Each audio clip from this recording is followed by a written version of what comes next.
On this channel, I'll be teaching you the most easiest way, most fun way for you to learn Mandarin Chinese.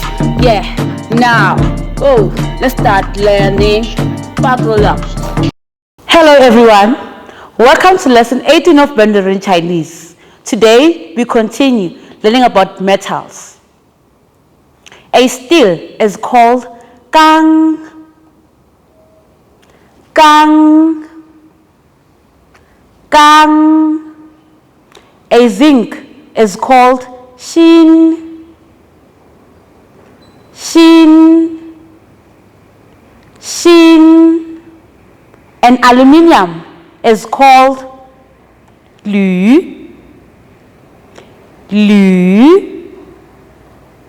Lü. A bronze is called qing tong. Qing tong. Qing tong. Now, let's review the words again. Gang, xin, lü, qing tong. This is the end of today's lesson. Please remember to like, share, comment, and also to click the subscribe and notification button. See you next time. Goodbye.